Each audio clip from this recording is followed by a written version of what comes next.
So I filmed the video that you're about to watch in sometime in November of 2022, and I just want to preface it with I decided to record myself in a bad state to show a little bit of the process of what it's like to use some of the coaching tools and reframes on yourself in real time.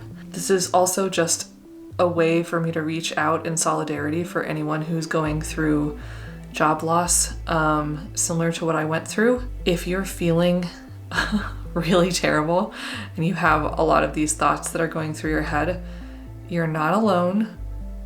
Reach out for support. And hopefully this video shows you a couple of things that maybe are new ways of looking at the situation, new perspectives, new tools that you can try, something like that. So I'm gonna interject every so often with like what was going on or what I was thinking at the time, almost like a commentary on my own process. I know this is turning into like Bo Burnham, but I figure that might be helpful to structure the video as well. So maybe you'll see me popping in every so often to reflect a little bit more deeply on like what I was trying to do in the moment, and making it a little bit more explicit so that that can even better help you in the moment if you're struggling with something like this. I think I'm wearing what looks like the same shirt as the other day. I promise I have two shirts of the same style and color. This morning I'm super struggling. Yeah, I've been just saying all of the worst things to myself in my head. There are a couple of roles open at my former company. One in particular that I was thinking I wanted to apply for, but I'd just been already in so much like freeze, anxious and ruminating and not really acting much last week. And just, I mean, honestly, just processing the experience. It's really tempting for, like, I literally have this voice in my head right now of like, well, you should be processing it faster, or you should be getting over this sooner, or like, this shouldn't be as big of a deal as it is. Basically, all of this can be summed up with the whole idea of like, oh, you're just too emotional. Your emotional reaction to the situation is invalid. The thing is, that's not true. Emotions are always valid.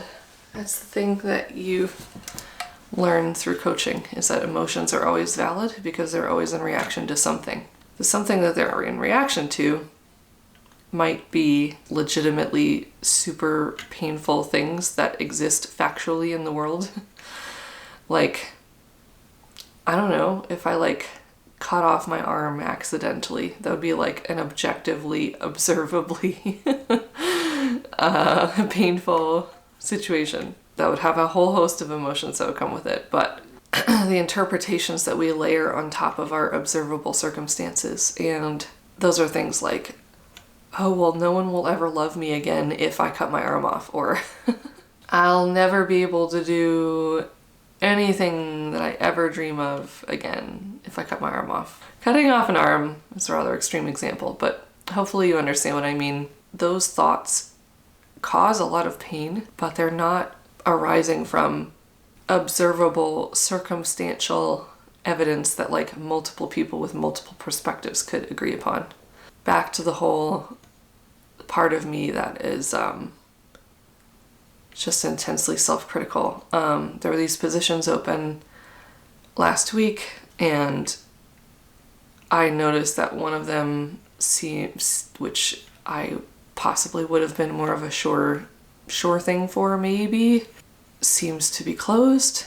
And so of course that part of my brain is just going into overdrive of like, well, if you had only gotten your shit together earlier, or if you hadn't like needed to process your emotions, you could have applied for that. And then it's spinning out and saying more things like, that was your only hope of ever having a job again.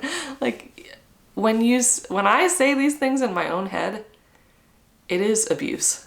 Like, I'm laughing at it when I say it out loud because it is so ridiculous, and that's just one of the amazing things about saying things out loud, journaling, like anything you can to externalize your current thoughts.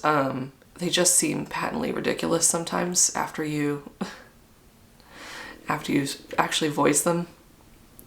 Sometimes not, but sometimes that alone can do the trick. Yeah, when I'm just saying these things to myself in my head, it's a contempt, it's a self-hatred that I know well, like this part of me has been around forever, for a really long time.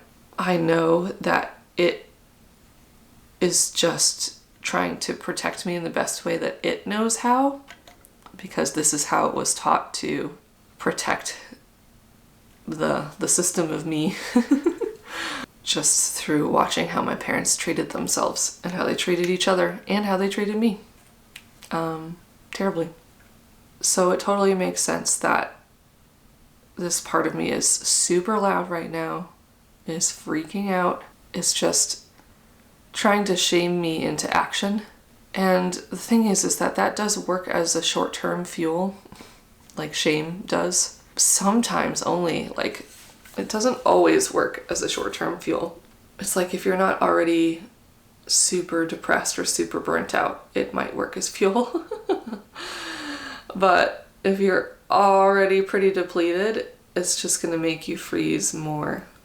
I was just driving back from dropping my husband off to an appointment. That's when I decided I need to talk this out with you all to show you like what's going on in my head.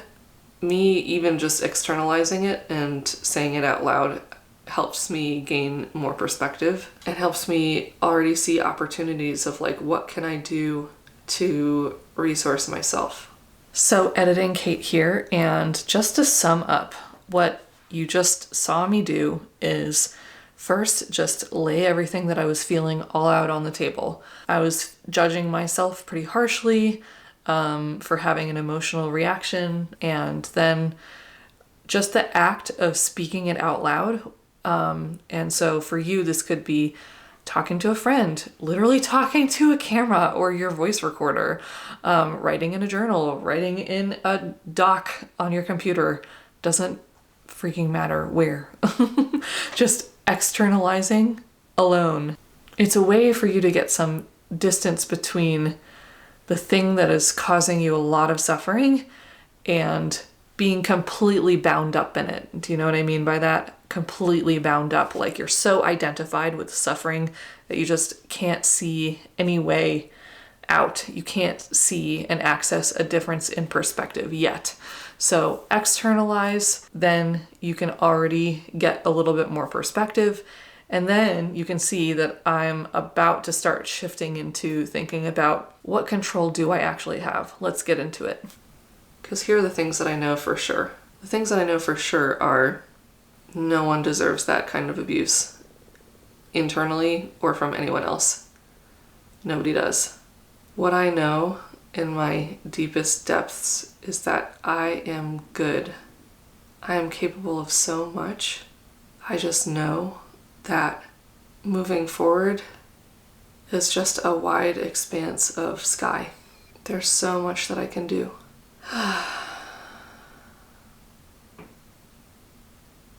There's so much that I'm capable of. My birthright is to be in things that feel like awe, that feel like play. It's easier than ever to connect with this part of myself that knows all these things because, first of all, I've just had a lot of practice. Kate 5 years ago would not be able to access this part of me as easily as I do now. By a long shot. Like long. So one of the first things that I did to resource myself was access that place of stillness inside. And so for you, this is something that can be cultivated over time. Some people don't know how to put themselves in any kind of a circumstance or any kind of a mindset where they're able to access that peacefulness. And so I would encourage you, if you don't really know what that feels like and you don't know how to get yourself there, start looking for the things in your daily life where you're already like, this feels so good to just do this. Like, it feels so good to sit on my, front porch, or it feels so good to go take a walk around my neighborhood, or it feels so good to sip this, nice, yummy beverage. Or it feels so good to pat my cat, or it feels so good to work on a puzzle, or it feels so good to play this game on my phone, or whatever it is. Just start noticing the things that are already giving you some comfort, giving you some peace. They don't have to be, the perfect things, like the moralistically most amazing things. Yes, like anything can ultimately turn into an addiction if you're using it to avoid other emotions. But sometimes we do need places of peace to be able to rest in when everything outside is very tumultuous. And that is not a problem. That's a good thing if you have things in your life that are like that. The importance of feeling good. I'm about to begin talking about that. Let's jump back in. Yeah, something that I used to believe was true was that like stepping into ease was like a cop-out. Or like, if I'm like helping myself to feel better in this moment of struggle, I'm like gaslighting myself out of my legitimate felt experiences because I'm telling myself, just feel better. And that's the thing, like, I kind of am telling myself to just feel better, but not in a way where I'm shaming or neglecting the part of me that's really hurting. Like, that part of me that is in pain as a result of all of these like terrible thoughts that I'm having is in legitimate pain. And my job is to protect myself from that inner abuser, essentially. I know why that inner abuser is doing what it's doing. It's not helpful. Just like any other like verbal or emotional abuse, it's not helpful. That part of me just called me a brainless C word. So I'm telling you, like, this part of me is not playing around. But anyway, it's my job to protect myself against that because no one deserves that kind of treatment. I didn't deserve that kind of treatment as a child. My parents didn't deserve to have their inner critics installed in them and, with the intensity that it did. And I'm sure their parents before them and their parents before them. So I'm not gaslighting myself out of my experience of this is painful. I'm protecting myself by giving myself room to be comforted. I think another way to phrase what I just said is you can look to peace as an escape, which has a certain connotation, or as a numbing agent, or you can look to peace as a refuge where you can just genuinely rest and gather your energy to face your life.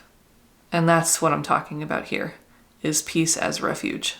Just like you wouldn't tell a child to, in a non-abusive situation, you wouldn't tell a child that there was something wrong with them if they couldn't tolerate the abuse from their abuser, that they're just too weak. Which again, I think that's why this is so hard for me, is because I've had that said to me a number of times by my abuser. It's like hard to see through that if you've been the recipient of it, but think about any child that you love.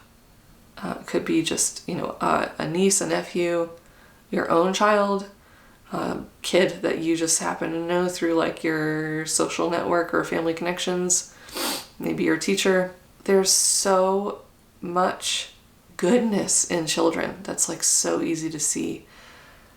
You would never in your right mind like blame a child for not flourishing in an environment where they're legitimately being abused. They're being emotionally and verbally abused. They're being yelled at. They're being told that they're a piece of shit.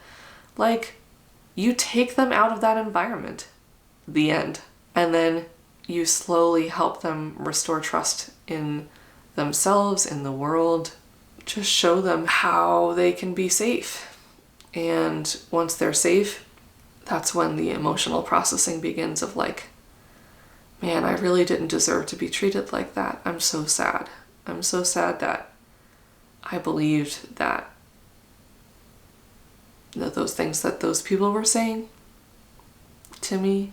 And then, the well-resourced adult in their life that's given them this protected spot says, hey, let's make sure that you're like well-fed, rested, that you have fun. Let's make sure you have all of those things because you are inherently deserving. Applying all of that to myself, this has been a good talk because it's helping me put that voice in my head in its proper place, connecting with that deeper part of me that knows that I'm so good. And this is the thing, everyone, I really believe, is so deeply good at their core. It's just the pain that hasn't been skillfully processed. Yeah, that deep inherent worthiness is the key, in my opinion.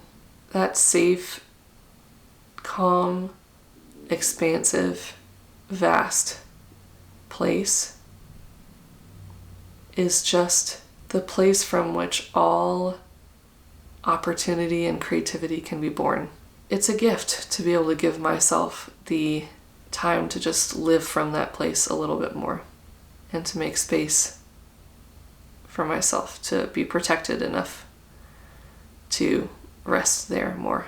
So here's what I just did for myself that you can do for yourself. If you are have this voice of criticism that's just going on and on and on, and it's not really like giving you a chance to like actually breathe, do what you can to find that place of peace and spend a little bit of time in it, even just touch in on it for maybe even a few minutes. And then you can begin to dialogue with that critical part of you, almost as if it were another person, because very often these inner critics are installed by the people in our environments as we grow up. They're not actually us. It's the coping mechanisms that have been passed down from generation to generation. And so if you think about this inner critic as not fully belonging to you and figuring out a way to speak to it, that you can set a boundary with it and, say, hey, I understand why you're trying to keep me safe here by criticizing me because that's what you think you need to do. But like, I'm not here for it. You need to go use your energy elsewhere. That is a great way to start to get yourself a little bit of space to either rest more deeply or figure out what's next, and basically just get some movement, some forward movement, so that you can begin to support yourself in whatever way you want to be supported. Speaking of which, protecting, resting, I have had like shit sleep last night I had shit sleep. So that's probably also playing into all of this, is that my sleep has been super shitty. And then also, this is the part of me that I suspect is pretty ADHD. I haven't actually been formally diagnosed, but I'm pretty fucking sure that I have ADHD. I've just been like either frozen or I've been like intensely focusing on things that I want to do. So I have completely ignored my dishes. Completely. And so it's getting to the point where I'm like, it's just an eyesore to see all of them. I'm looking over. I have a pile of dishes. I no longer hate myself looking at that pile of dishes. And I also know that it's just like really nice for me to have a good environment to be in. Again, think about that kid that, was being abused. Giving them a nice environment, giving them lots of rest, coziness, like good things, nourishing things, giving them things that support them. That's what I really need today, I think. I've got a couple of appointments lined up, and I think I still will make a commitment to myself to do a little bit of job applying today. I updated my whole resume on LinkedIn yesterday, so that was the accomplishment of the day. It took me 2 to 3 hours to do that alone because I have so many things that I've done. and I'm kind of a badass, so. Anyway, so yeah.